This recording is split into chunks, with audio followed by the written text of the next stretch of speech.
দেখো বন্ধুরা, ওল কাটা হয়েছে, ওলটাকে রান্না হবে। কড়াইতে তেল দেওয়া হয়েছে, তেজপাতা জিরে। আজকে আমার শাশুড়ি মা রান্না করতে দেখো।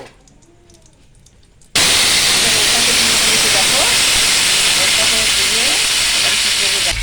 কাঁচা লঙ্কা দিয়ে দিচ্ছে, তারপর হলুদ দিয়ে দিল, তারপর নুন দিয়ে দিল। এখন নেড়ে দিচ্ছে, ভালো করে নেড়ে দিচ্ছে, ভালো করে নেড়ে দিচ্ছে, ভালো করে নেড়ে দিচ্ছে, খুন্তি দিয়ে ভালো করে নাড়ছে। একটু গুঁড়ো লঙ্কা দিয়ে দিচ্ছে, এইবারে জল দিয়ে দিচ্ছে।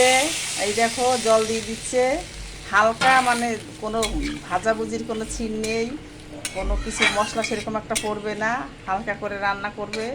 সেই জন্য আজকে এরকম করে রান্না করছে। আমি রান্না করি, কিন্তু আজকে হচ্ছে আমি একটু রান্না করি। ঠিক আছে, দেখা যাক। কিন্তু আর একটু জল লাগবে, জলটা কম হয়ে গেছে, অল্প একটু জল লাগবে। এই দেখো এরকম কালারটা এসছে, বলো তো। সেদ্ধ হবে ভালো করে। আজকে একদম হালকা পাতলা রান্না হবে, আবার ঢাকা দিয়ে রাখি। এই দেখো তরকারিটা হয়ে গেছে।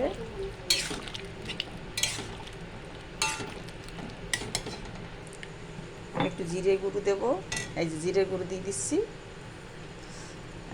এবারে নাড়াচাড়া দিয়ে নামিয়ে দিই। এটা আমার শাশুড়ি এরকমভাবেই রান্না করবে, সেই জন্য আমি এটা এরকমই দিলাম।